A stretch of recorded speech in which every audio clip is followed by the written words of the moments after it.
So you got one client, 2 lines, 3 numbers, 4 innings, and 5 resources to combine to create something valuable that people want to give you money for. If you spend your time on anything other than those 5, you're wasting your time. I see this all day. Spiritual people tend to gravitate towards me for business advice or help on their things. And you have one thing that this thing is activated in you. You have a sliver of a thing activated in you that most other people in life do not have. So if you ever feel like you don't know how to sell your offers, you don't know what to say to make people feel like buying, how to know your price and how to charge and what to say and all that, let me fill you in on the blank of everything else that's missing so you stop getting your face punched in and you can get out there, kick butt, and take names.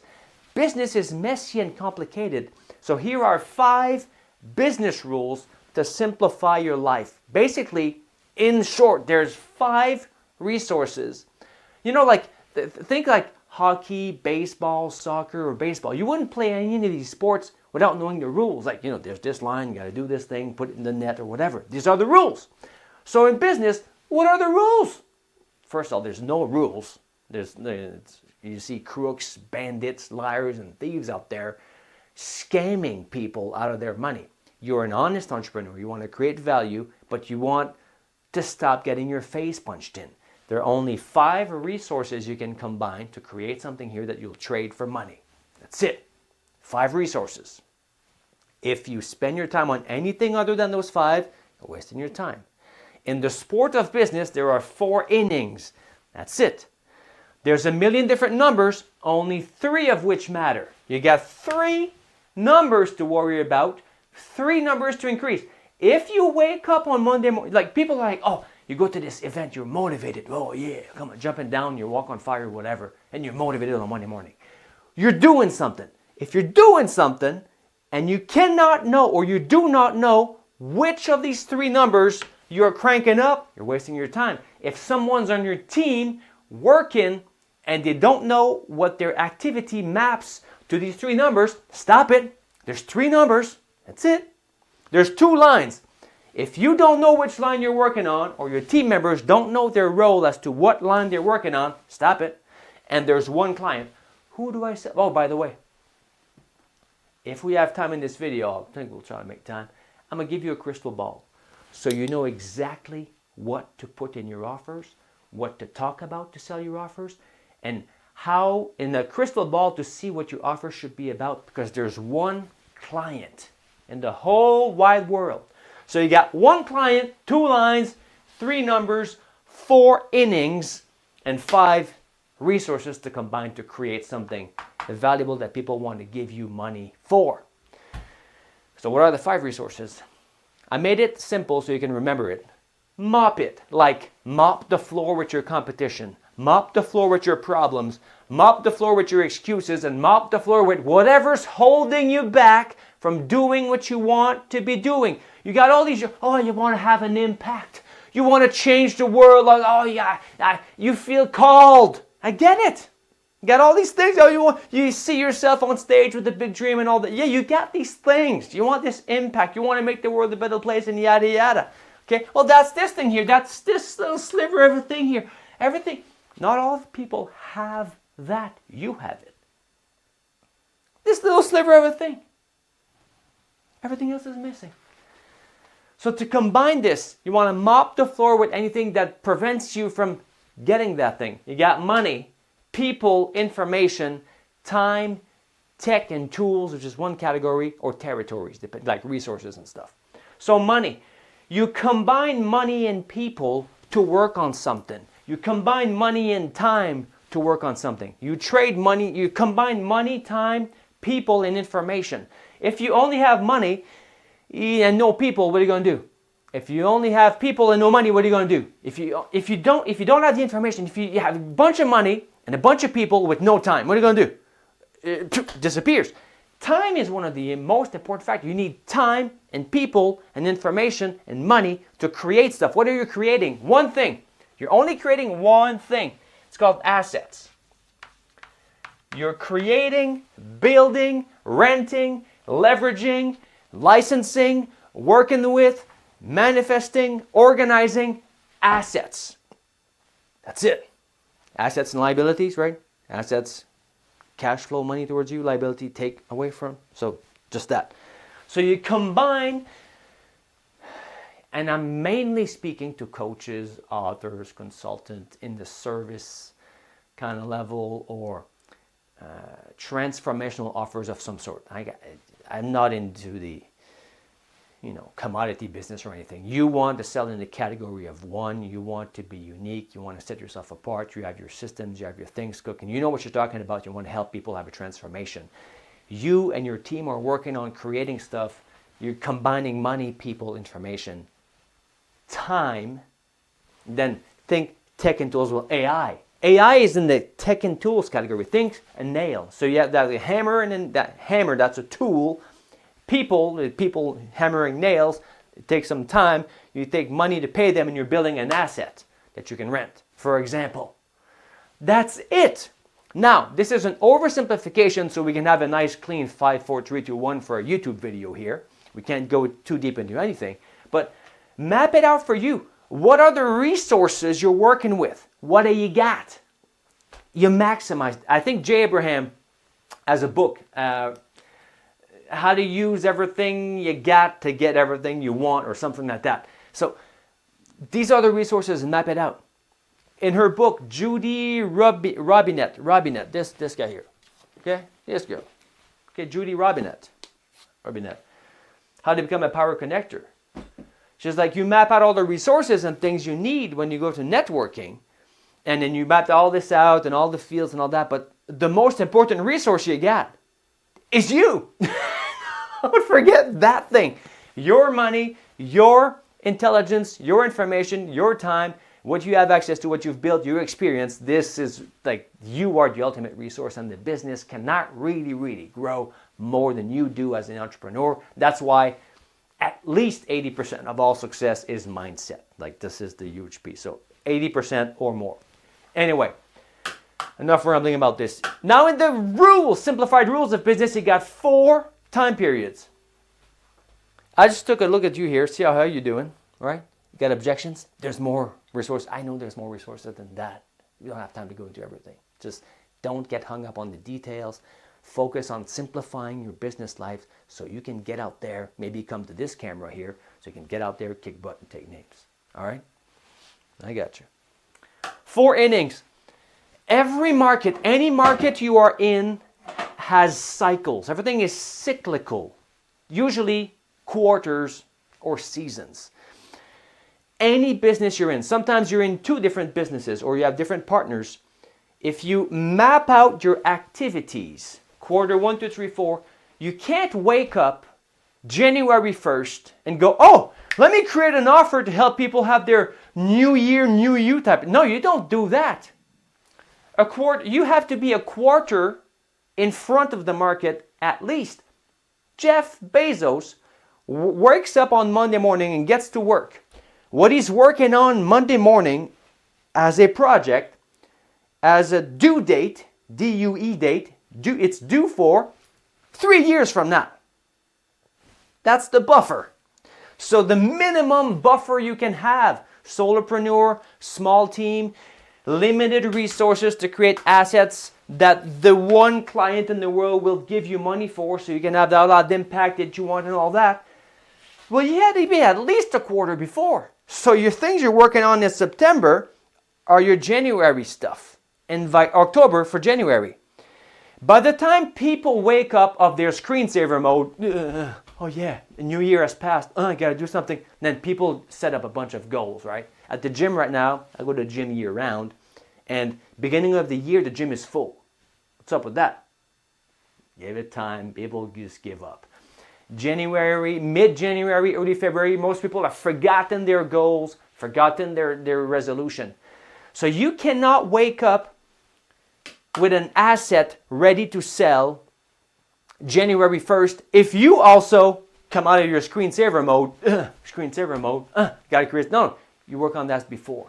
The timing of this. Anything you have in your business, your market, your field, your industry that's a success in January, guess what's going to happen next January? The same damn thing. The same thing. You set up deals, partnerships with, and don't be a asswipe. Be nice to people. Treat partners well. Set up partnerships and pay the affiliate commissions. Be cool with people. Because guess what happens? Everybody knows each other. Inside the industry, you start partnering with people for JVs and connections and networking and stuff. You do a deal with that person. Well, guess who that person knows? Everybody. Partner up with people. Be nice. That's the cardinal rule. Be nice. Create success. Rinse and repeat. So what happens is everything is cyclical. I think in in the roses business, I think they got 2 days out of the year.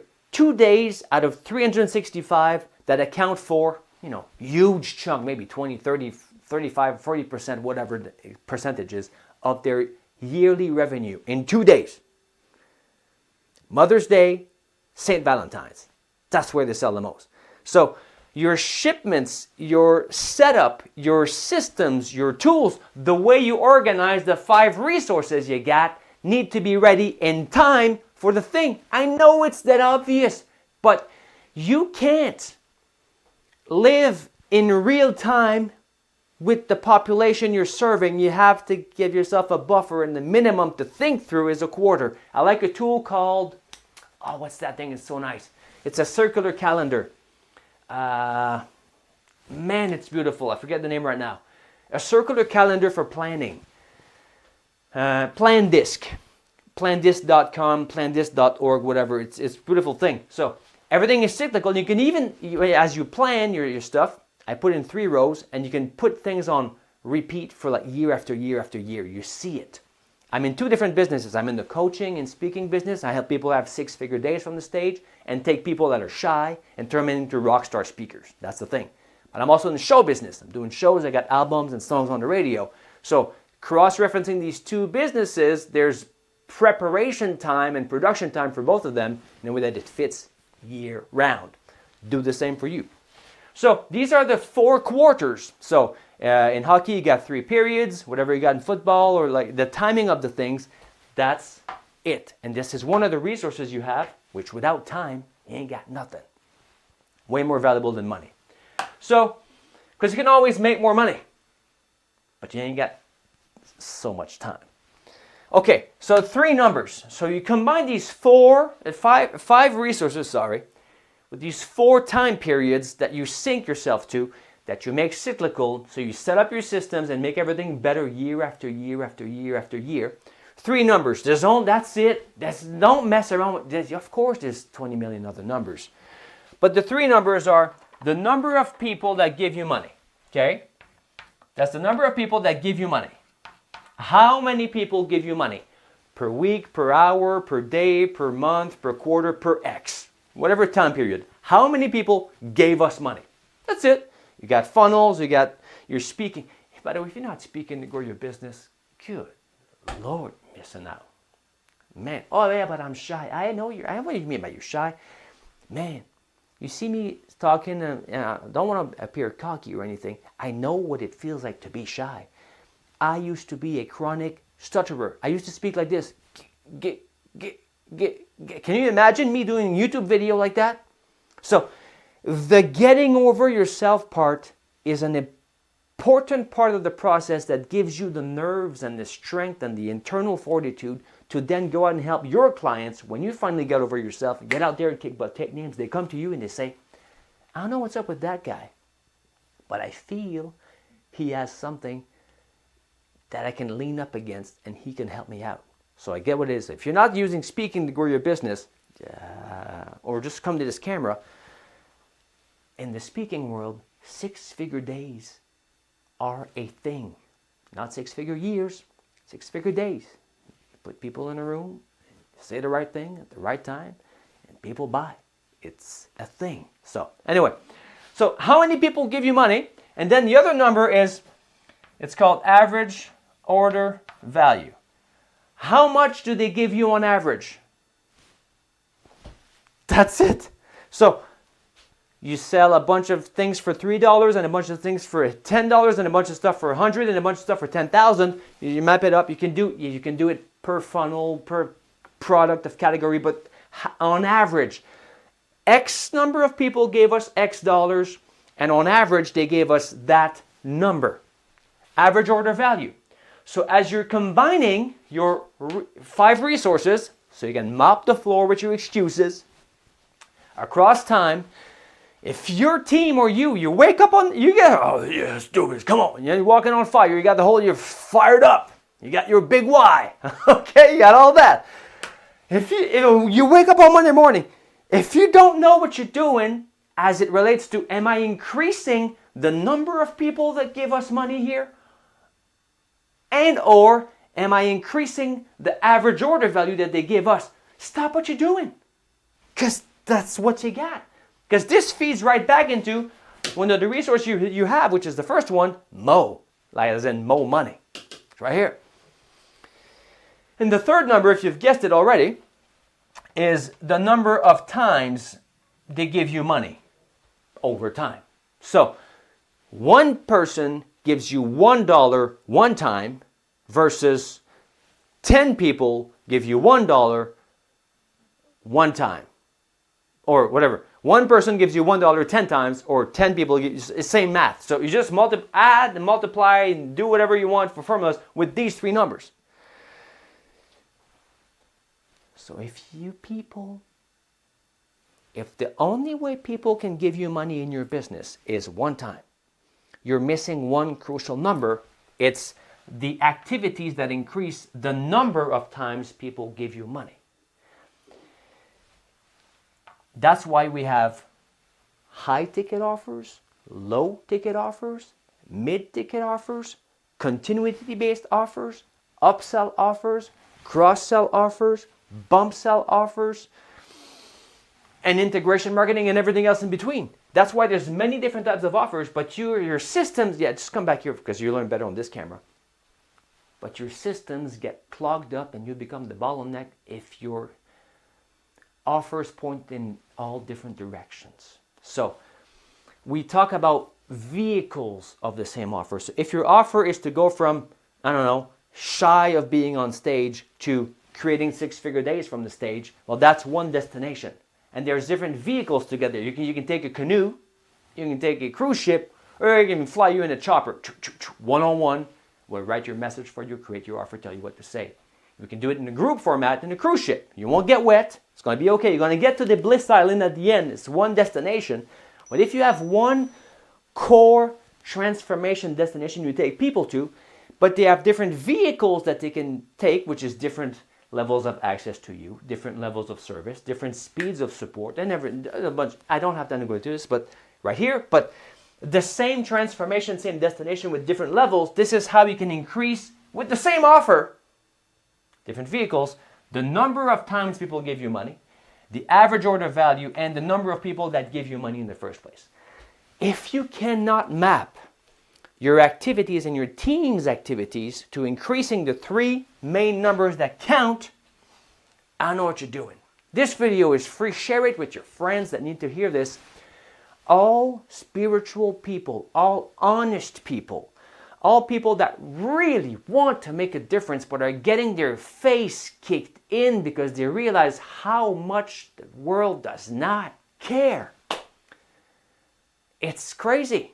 Like, when you realize how much people don't care, it's one that people don't care, yeah, people don't care. But when you realize how much they don't care, you kind of reevaluate your priorities on how you set about doing things. So you got 5 resources you can combine to create assets that the one only client in the world will give you money for. You got 4 time periods to increase the 3 numbers that matter, and there's only 2 lines. There's 2, you got a bunch of line items on it, there's 2 lines. There's the top line and the bottom line. That's it. Offense and defense. That's all, that's it. You sit down to work on Monday morning. Am I increasing the top line or am I decreasing the lowering of the bottom line? That's it. Every team member, every activity needs to be mapped to one of these 2. networking to meet people, meet clients, meet vendors, meet suppliers, meet people is one way of doing this. But have you noticed that in some networking events, there's somebody on stage doing a presentation? Now, I'm just saying, I don't know about you. Which do you think is more memorable 1 week after the event? Hey, John, remember me last week? We met at a networking event by the elevator. I had the blue shirt. You remember me, John? Yeah, I remember you. Yeah, we had a great time. Okay. Versus a week after, hey, John, remember last week I was the one on stage giving you tips and tricks and showing you how to increase? Yeah. So it's not, you're going to say, of course, it's not even fair. So being on stage is the ultimate form of networking. You're networking in terms of casting a net and meeting a bunch of people at once. That's what you have. Because there's no such thing in truth. Yes, it's one to many, but there's no such thing as one to many relationships. You're selling one to many, you're presenting one to many, but the relationships are one-on-one. You on stage have a one-on-one relationship with that person. One-on-one with that person. Yes, there's group cohesion elements. But in terms of inside the mind of each person in their camera of awareness, they're looking at you on stage. You just happen to be elevated with spotlights broadcast on jumbotrons. That's how you set up the frame of the relationship. So that's an example of an activity that increases. Speaking is there not to lower the bottom line. There's expenses to that. You get paid to speak, get paid to travel, or you speak to sell, but you also have expenses on there. Maybe training for that in the same sense. But all these are framed in a way as to increase the top line. The person who's managing the resources, on the other hand, their job is to maintain the health of the bottom line. These are the only two lines you need to worry about. The one up top and the one at the bottom. The rest in the middle is making sure that these two go hand in hand. In terms of 80-20, because 80-20 is always the right rule, it's everywhere, I'm not the world's most enlightened business philosopher in the world, but I'd say if there's an 80-20, you'd put 80% of your effort on growing the top and 20% on keeping the bottom, rather than the opposite. Because a lot of problems are fixed. Growth can create a bunch of problems in allocating resources and stuff and, growth pains, but it's less painful to go through growth pains than dying. So two lines you need to figure out. So there's one client. Who's the client? And what's the crystal ball that you can have? How do I know what to say? How do I know what to sell? This is the crystal ball that tells you exactly what to sell, what to say. Is you never look at your offers from your point of view. You look at it from the point of view of the avatar, the audience, and there's only one client in the whole world, and it's human nature. Self-interest. That's it. The only reason anyone will give you money is because they see it in their self-interest to take what they got and give you some more here. Then you can take this to create more. Self-interest is the only one. Now, all you spiritual, my peeps, all the good intentioned people, all the good guys, you have this thing activated in you, which is called here the spiritual drive. Now, the way this works in human nature, this is nothing personal, okay? There's a thing called the collective unconscious, and a bunch of stuff that goes on is totally impersonal. I just watched a quote, I think it's Schrodinger, the guy with the cat experiment. Beautiful quote. He said, the total amount of stars, whatever the stars are, is how many, but the total amount of minds in the world is one. On a deep enough level, that is true. There's one thing. Tony Robbins has a thing where in one of his seminars he says, okay, who here has a secret they never told anybody? Like something unique that happened to them they never told anybody. And this person somehow in front of a huge room says, okay, I want to take it out of my chest and say this thing I've never told anyone before. It never happened. It's just this one-off thing.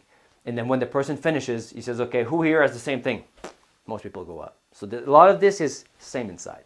So you have this thing where drives influences desires, and desires influences decisions. And what makes somebody buy or give you money to keep on going, because you're doing this, this is an infinite game. It's never stopping ever. Is this going to give me more good or avoid me less bad, and how much? So when we call it the cost of inaction, when you look at they look at the crystal ball of your offer. They look at this and they go, okay, if I buy this offer, this vehicle, will I get, I like 10 to 1 plus and minus 10 to 1 below. Will I get, I give you $1, do I get $10 worth of yeah? And do I avoid $10 worth of ugh? That's it. Now, you can get away with less depending on the market and the commodity and the branding and positioning and yada yada. But that's it. So these decisions are informed by desires. What are desires that are innate to human nature? Well, we got 4 levels of desire. Me want mate, me want meat, me want meaning, me want mansion. In that order. So we have the survival drive, the sex drive, the status drive, and the spiritual drive. So the survival drive is always on in humans. It's always on. Some people are relaxed. Their survival drive is good to go. If anything threatens survival drive, I'm about to die. Like if you're in business and you're freaking out and you're in the red and you're getting your face punched in, it's hard to make intelligent decisions because you're freaking out. Your survival drive is on. Somebody goes to get on stage and they're freaking out. It's hard to have your intelligence online because you're freaking out. The survival drive needs to be in check. This thing is always checking. Am I safe? Am I safe? Am I safe? Am I safe? It's not a whole course on this thing, but survival drive leads to me want meat. Me want live, me want sustenance. That's the desire. I want to, be alive and sustain myself. So the decision factor is how much safety and protection is this thing, this purchase, this offer, this thing presenting, is that going to make me more safe? And how much is going to make, or avoid danger and risk? That's a motivating factor that's unconscious. Unconscious drives. Now drives, which are these things, are way more fundamental than beliefs or thoughts. So I always say, you hear me say this before, right? What you say is not as important as who you say it to. Who you are to who you're saying it to is less important than what you say. So for example, think about Warren Buffett. If Warren Buffett says, wake up this morning and says, I just sold everything I had to buy Bitcoin. Now the guy always said his partner said Bitcoin was rat poison. Warren Buffett, when asked, what do you think about your partner's comments on Bitcoin? He says it was rat poison. Warren Buffett says it's probably rat poison squared. So this guy, one of the best investors of all time, says, I just sold everything I got to buy Bitcoin. What happens to the price of Bitcoin all of a sudden? This might cause a few ripples. Okay. Whereas there's some dude, my brother-in-law said, I just sold everything I had to buy Bitcoin. It's the same message. So it's not what you say, it's who says it and who you are to the person you say it to. So Warren Buffett saying something has more weight than some dude like that, especially him in that context. So there's what you say, there's how you say it, but there's who you say it to and who you are to who you say it to. So if in order of importance, loosely, is who you are to who you're saying it to, or who presents you, who made the introduction before you started speaking on stage, has a big weight on how the message is being received. There's who you are actually, there's what you say, how you say it. Now they're evaluating this to, does it fit with their beliefs? Does it fit with their values and their thoughts? Okay. Not as powerful as does it fit with their values per se. Did they value freedom, love, loyalty, respect, and all that, which is good. Does it fit with their drives? things like sex drive, status drive, sex drive, spiritual drive, unconscious drives that always win against willpower. Have you ever tried to not eat chips when the hunger drive kicks in? I almost became a monk. I attempted in my 20s to overcome the sex drive. Single on purpose, going for enlightenment, became a tantra teacher to transmute all that stuff. I attempted to overcome the spiritual drive. Drives are more powerful than willpower, I tell you. And these drives are always operational in the one and only person in the world that you're selling to, which is human nature itself. So if what you're selling is risky, that's why we have warranties to remove the risk. If you don't sell using the cost of inaction, it's bad because you have to make them aware of the pain that they're in right now enough. And I know some honest guys and spiritual people don't want to twist the knife because it's negative, but if you don't twist the knife enough for them to feel the pain that they're in, they'll never jump out of it because they're scared, because their survival drive keeps them stuck.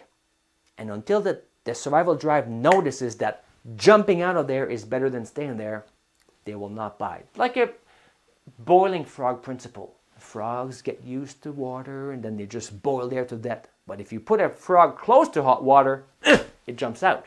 You need to make them aware of how bad it is. Kind of have to do it. So, this survival drive leads to desires like me want meat, and a decision factor that's like, will this increase my survival chances or decrease them? Always on, subconscious in the background.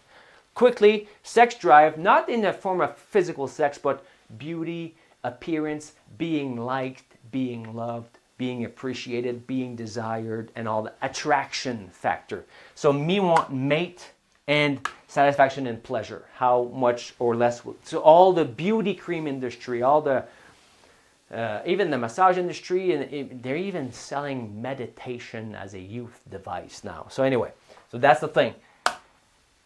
Big one. Always on, unsaid, unconscious, but really, really real, always there, and more conscious to men than women sometimes. Status drive. Will that thing increase or lower the status? That's always on. Always scanning, always checking. So that the desire that this drive musters up to the conscious mind is like, me want mansion. I'm just speaking in grok language here. Me want mansion. That's the drive. That's the desire that it goes. And then when you're looking at this thing, how much superiority and power will this give me? Or if I buy this thing or do this thing, if this decreases superiority or power, it's out. Sale over. Done. It's one thing. It's always there. Now, if you notice something in human nature itself, these drives here, the survival drive stands alone by itself. It's its own thing. It's by itself. The sex drive, being attractive, being perceived as attractive and all that, and the status drive has to do with how others perceive your clients. So if in any way, shape, or form, when they're looking at your offer through the lens and in the crystal ball of your offer to see their future, if there's anything in there that makes other people perceive them as weak, frail, unattractive, or not one of us, game over, sale dead. You're selling to one client. You're combining 5 resources in 4 time frames to optimize 3 numbers. There's 2 lines to worry about, and there's one client, which is human nature. How much more good am I going to get out of this, and how much less bad am I going to avoid if I give you money, which is one of the resources you do to spin this flywheel to infinity. Now back to my original friends, spiritual people, spiritual folks. To you it's real, because it is. It is our true nature. We are spiritual beings having a physical experience. But the thing is, in most, like I don't know the percentages, but take 100 people off the street, how much of them is their spiritual life an active thing day to day? You come up with a number. I don't know. It's not most people. But this spiritual drive leads to me want meaning. Me want to make my maker proud when I meet him at the end of my life. Me want to have an impact. Me want to contribute. Me want for my life to mean something. Me want to make maker proud. Me, or at the top level, me want moksha. Me want freedom and enlightenment. Now that's a whole other level, okay?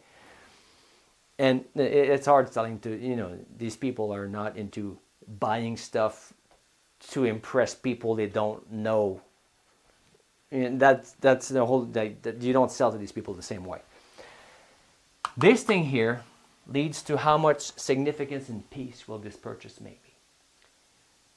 So if you're trying to sell to someone who has a spiritual drive activated, that are investing in your fund to change the world, make the world a better place, the same way you would sell to somebody who is in the spiritual drive turned on to try to get their head above water, it's not the same language. You don't use the same stories. You don't use the same way of expressing it. You don't speak. If you don't speak the language of your market in the way that it's music to their ears, you're off. We call that charismatic messaging. Not charisma as in, oh, you're Beyonce all of a sudden. Charisma comes from embodying greater ideas than yourself. So in the sense that they want this thing, okay, this thing is this drive, this desire that they want.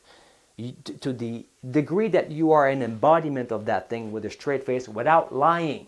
Okay, no crackerjack box coaches or superficial scam artists. In the sense that you are an embodiment of that thing and you talk about this in a straight face in a way that scripts can't replicate. Coming from truth, honesty, and experience, they vibe with that. That's what we call charismatic messaging. And when you tie in this charismatic messaging to the appropriate drive of the appropriate layer of drive you're speaking to human nature, this is how you increase your conversion rates so that they give you money, because they see in the crystal ball of your offer in their future a better future in that thing. So, in a nutshell, I hope this helps you wrap your mind around 5 simple business rules to stop getting your face kicked in so you can have the impact you want. 5 resources, 4 time frames, 3 numbers, 2 lines, and there's 1 client. Share this video with any honest entrepreneur that wants to have a difference, but they're scattered, they're all over the place, they're having a hard time putting things in bucket, and they got all these things going on, and you want them to, if this person could only focus and get out there, the world would be a better place. Send them over and just say, hey, gotta speak with Sly. It's gonna be all right. Thanks for watching. Have a great day.